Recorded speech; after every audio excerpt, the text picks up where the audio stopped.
Greetings from my janky basement workbench. Now, this video is a little bit different than my usual audio component related videos because recently I was helping some family do a basement clean out. And while doing that, I uncovered a dusty old box containing this. This is my old childhood Sega Genesis.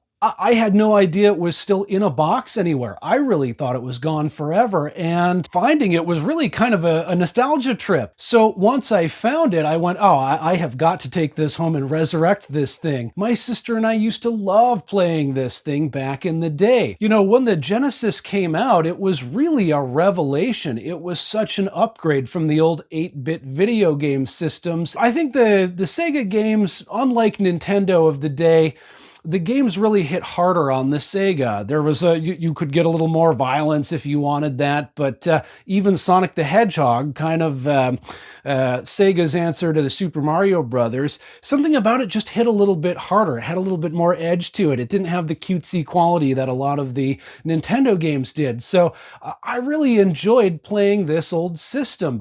It was called Sega Genesis in the North American market where I am. Internationally, it was known as the Sega Megadrive, and just such an upgrade from the old 8-bit systems. It wasn't the first on the market, but I think it was the 16-bit system that really hit big, and they scared the pants off of Nintendo, who hadn't yet put out the Super Nintendo when these were first coming out. And as I say, the games just hit different. So I really enjoyed playing this back in the day. Now, I know better than to just take something that's been sitting in a box for at least 25 years and just plug it in and power it up. I don't want to risk blowing up a chip that I can't replace or something like that. So I'm going to clean this up. I'm going to check it out, see if it needs any servicing, and then hopefully hook her up and play her a little bit, see if I can recapture some old childhood memories maybe. I'll take you along for the ride. We'll see what happens to this thing. It could be an easy project or it could be a project. I'm not really sure what's going to happen. Now, having pulled it out of the box, it's looking pretty complete. I got a few controllers to go with it, and this is the pre-facelift console. We got the power supply there. I'll definitely be checking that out. I'm a little bit worried that there could be some dried out capacitors or something like that. Also, I was pleased to find a handful of games for it, so should be good to go. We'll see how she cleans up, and we'll go from there.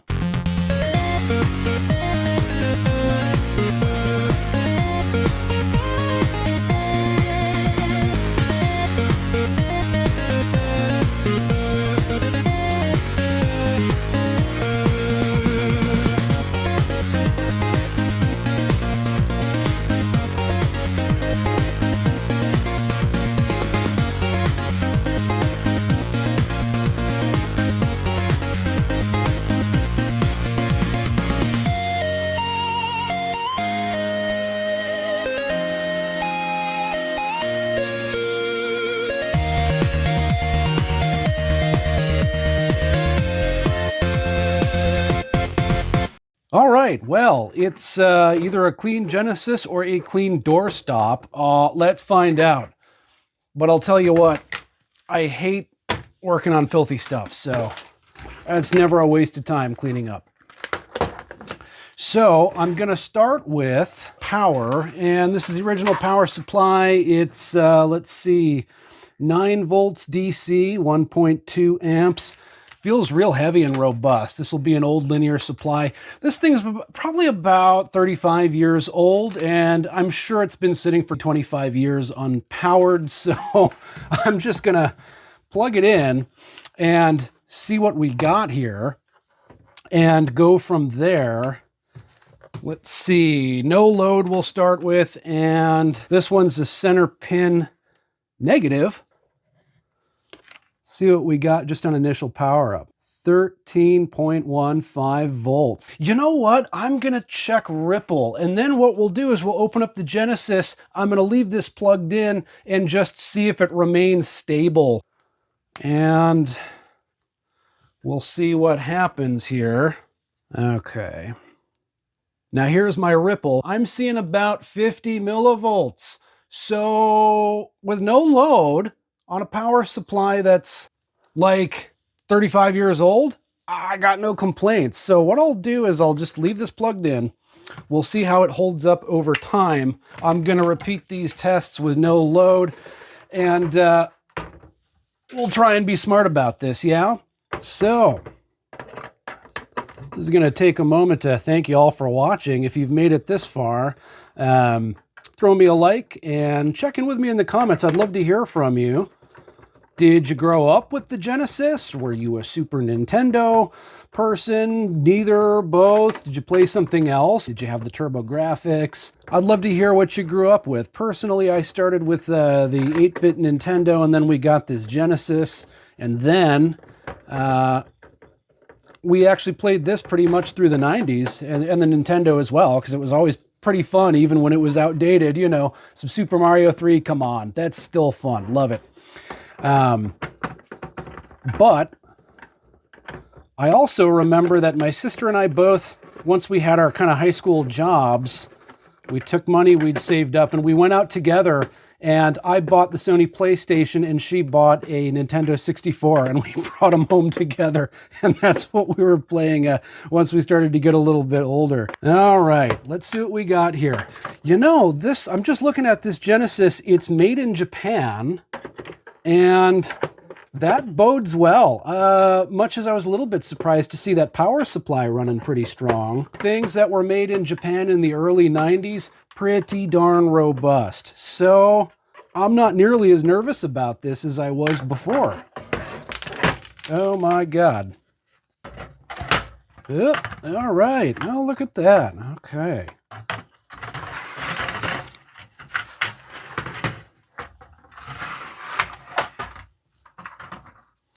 So power goes in here. And here we've got it's actually an 8-pin DIN for composite analog video and audio out, and theoretically this will output stereo sound, but I can't find an adapter that actually outputs true stereo here. So if this thing actually works and I can play it, I'll probably go ahead and get one of those cheap adapters, and then I'll use the headphone output for true stereo. And for the most part, it's fairly clean in here. I see just a little bit of corrosion here. I guess I'm not going to let that bother me too much. And before I get too far here, I am going to check in. Now that it's been longer than my editing job is probably letting on, I'm going to check my power again and just see if it's holding stable at that 13 volts unloaded. Okay, so it's dropped down to 13 even. That's still very good, and it's not like oscillating all over the place. I'm just going to check my scope again really quick, see if the ripple has changed. Nope. Are we feeling brave? Let's cross our fingers for no smoke coming out. Power's on, look at that. All right. 11 with the power on, which is still strong. I would have expected a drop probably closer to 9 or 10. 11.3, that's interesting. I'll take that, you know what I'm saying? Now we'll check out ripple. I would expect the ripple to be higher.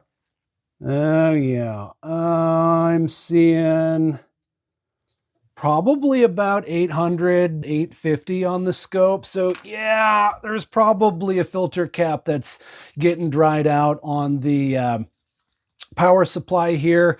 I think my camera stopped for a second, but I did just do a little bit more cleaning in there since I have it open. And next thing I'm going to do is pull power, and I'm going to have to find that voltage regulator chip. So this whole metal chassis looks like it has to come off so I can get a better look at the PC board.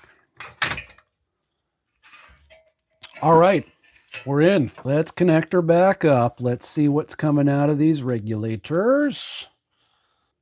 Very, very carefully here so I don't short anything.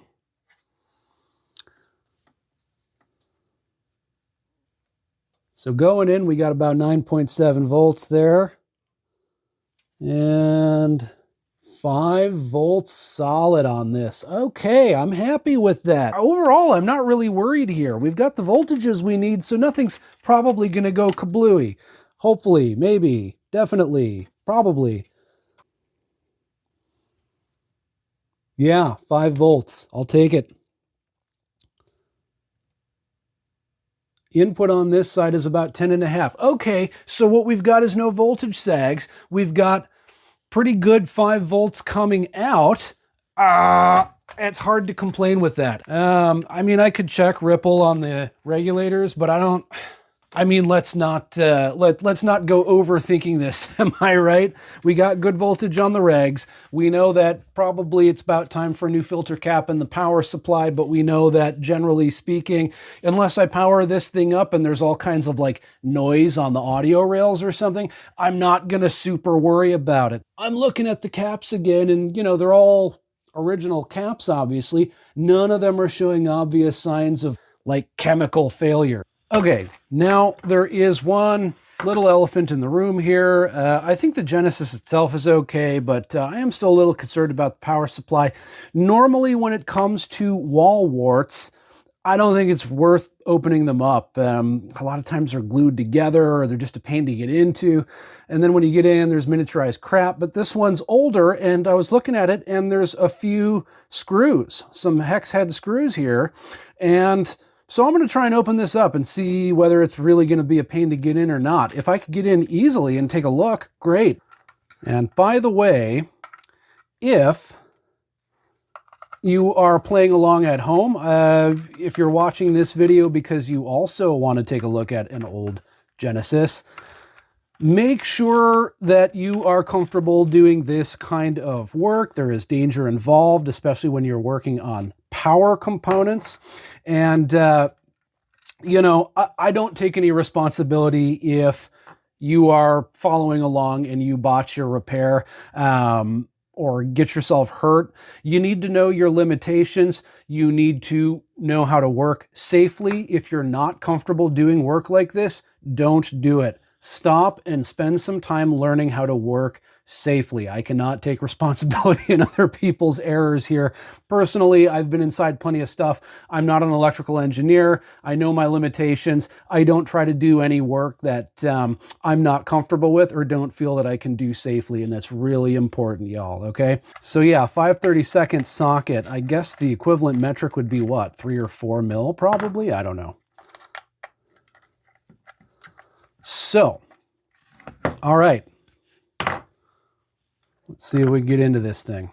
And yeah, just remember when you're working on power supplies, capacitor's job is to store electricity. So don't get yourself hurt on them. Make sure they're discharged. Oh my God, this is opening right up. Oh my God. Look at that. I'll tell you what, this thing comes from a time when things could still be fixed. I love it. Look at that. Let's see how easily or not so easily it wants to. Oh my God, look at that. Okay. Boy, am I glad I did this. And I'm looking inside and I see one capacitor that is 16 volts, 3,300 microfarads, and it's not bubbled. Yeah, it looks pretty darn clean in there. Tell you what, why don't I pull this capacitor? It's easy enough to desolder, and I'll test it out really quick. And the traces are holding up great. Man, they don't make stuff like this anymore. Look at that.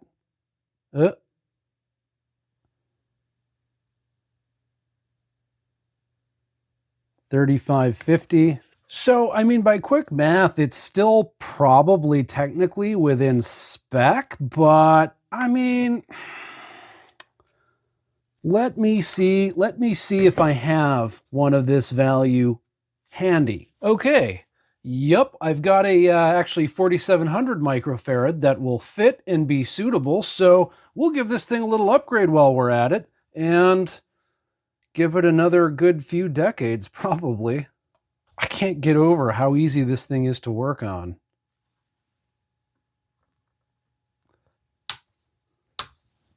All right.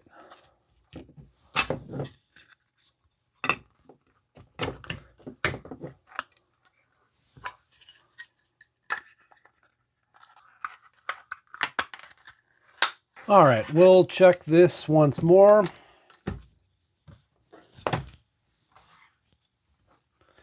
See how it's doing with a fresh new cap.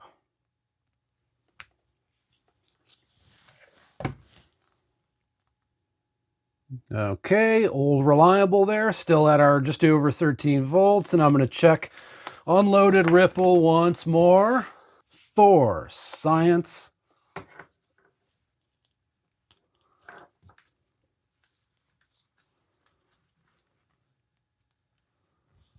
That's more like about 35 millivolt peak to peak, so a little bit happier there. So good sign. I really want to know how this is going to do with a load on the console now.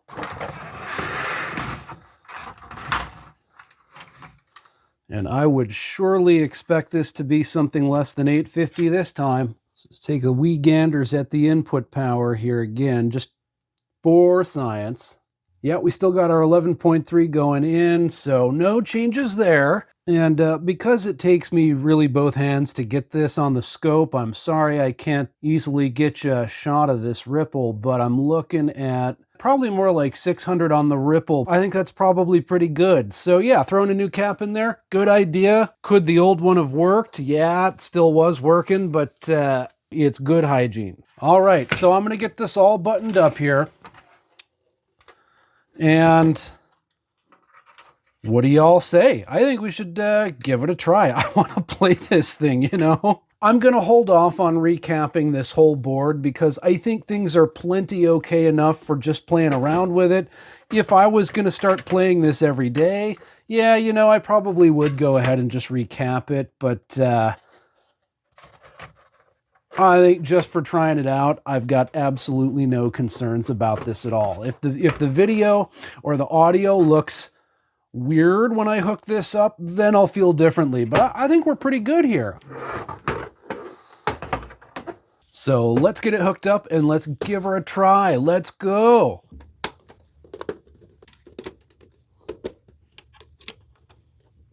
Let's start with the classic Sonic the Hedgehog included with this console. Come on. Sega! Hey! Let's go!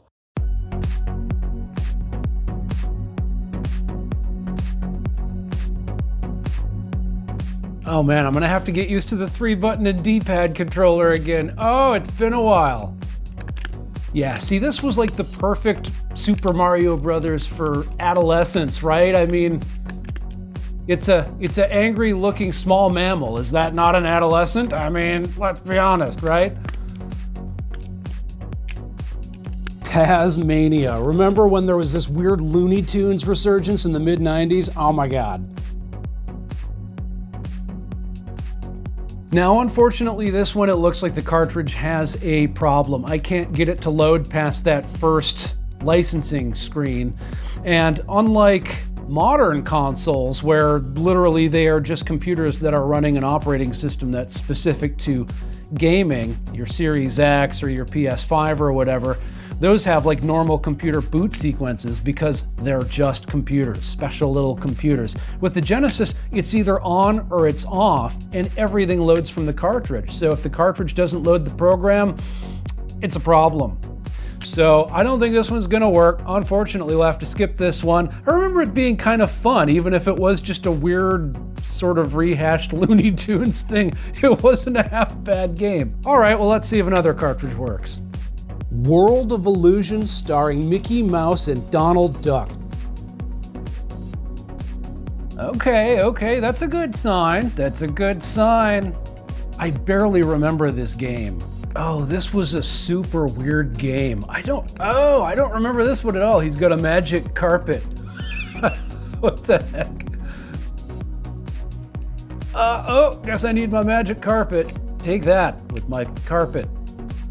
I guess if Mickey Mouse has to kill stuff, they need some kind of innocuous weapon like carpet.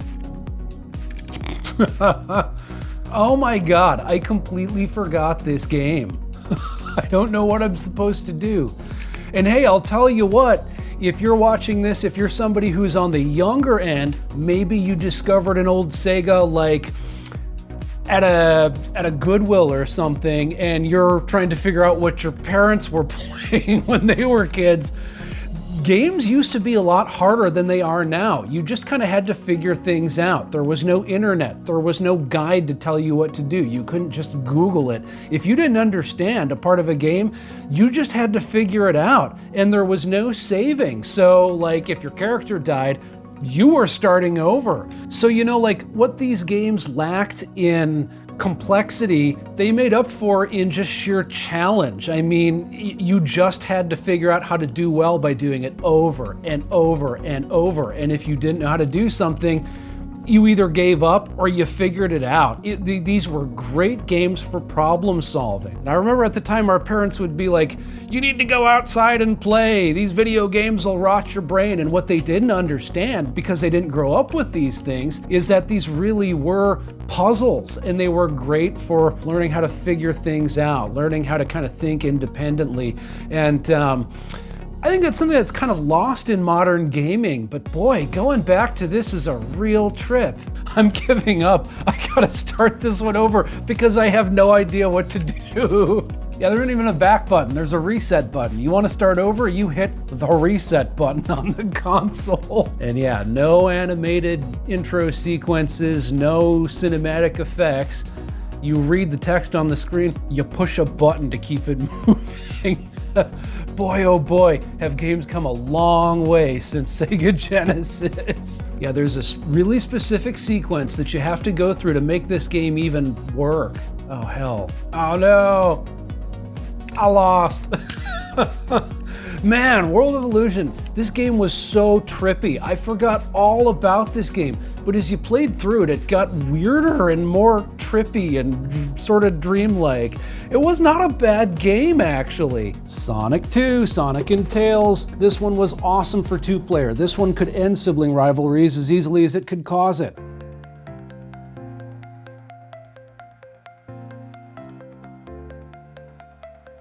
Oh yeah, this one moved a little bit better than the first one. This was a good one, and the two-player element was just great. You get a little sidekick, you gotta work with the sidekick in order to do very well. This was a good one. This was a classic.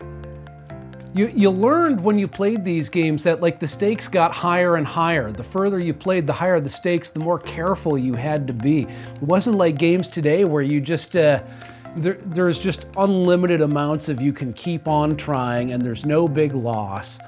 Today it's more like you're either playing online and it's about, you know, sort of the team element of it, or otherwise you're playing on your own, but the game is really just about playing the game and not so much the stakes that you have to go through, and how the further you get in, the higher the stakes are. But I mean, if you think about it, playing these older games, that's kind of like life. The further you get into something, the higher the stakes get and the more you don't want to screw that up. And that's, I think, the big difference between today's games. It isn't just the graphics and the physics and this kind of thing. It's the stakes that you have to go through and what you have to do to figure things out. I don't know, you know, when we were kids, we were so focused on like getting through childhood and becoming grown-ups. We all thought, you know, gee, as soon as I'm grown up, I'll be free, right? Things will be different. I'll be able to do whatever I want. I can eat ice cream for dinner if I want, and I can eat pizza every day if I want. You know, that's how we thought about adulthood as kids. It was just, our childhoods were something that we had to get through because it was painful and it was confusing and our brains weren't developed yet and this sort of thing, you know? But then we got to be grown-ups and we realized it's not free at all. Being a grown-up, so not free. It's the opposite of freedom. And just like playing these games, the stakes got higher and higher. There was no save button, you know? And if you wanted to start over, you had to hit your own reset button in life and start over. And that's really what we didn't understand about being a grown-up when we were kids, you know? So we get to our grown-up lives, and before you know it, we had to do life whether we wanted to or not. There's no off button. Once you get grown up, that's it. You're in that life. You're in it, and you have to keep doing whatever it takes to get moving in life, whether you like it or not. And that's kind of the opposite of freedom. Before you knew it, we had mortgages to pay. We had electricity bills to pay, crazy grocery bills that we had to deal with, and insurance, and dentist appointments, and taxes to pay, and just, oh, it's so not free at all. So now, as adults, I gotta ask you, when was the last time you checked in with your inner child? When was it? Have you done it lately? Because you should. And you should go back and realize that the big mistake we made as kids was thinking that we weren't free, because it didn't feel free. Being a grown-up, it's not very free, and it's not very fun. And if I went back to my childhood self at 11 years old or whatever I was, sitting and playing this game, he never would have believed it, right? But oh my God. I'll tell you what, y'all. What happened to us? What happened to us? We became cynical grown-ups, working for the man, just trying to get through the pain of adulthood, just like we were trying to get through the pain of childhood. And all we've got, what have we got left of our childhood? We've got whatever we dig out of the basement or the closet or something, right? All we've got are these little fuzzy, flickering little snippets of memories. And it's just, I figured that this would be a nostalgic experience, and sure it is, but before you know it, your childhood seems about 2 seconds long, and all you've got are these teeny, fuzzy, little, blurry, out of focus, little bits and pieces of memories, and that's it. And now what we've got is this weird half-life in adulthood where we're trying to feel free. We want to think that we're free, but this was freedom. This was when we were free. Playing some Sonic the Hedgehog and just trying to get through that pain of childhood, not realizing that in some ways the pain of childhood was as good as it was ever gonna get. And that's devastating. Wow. Wow, that's...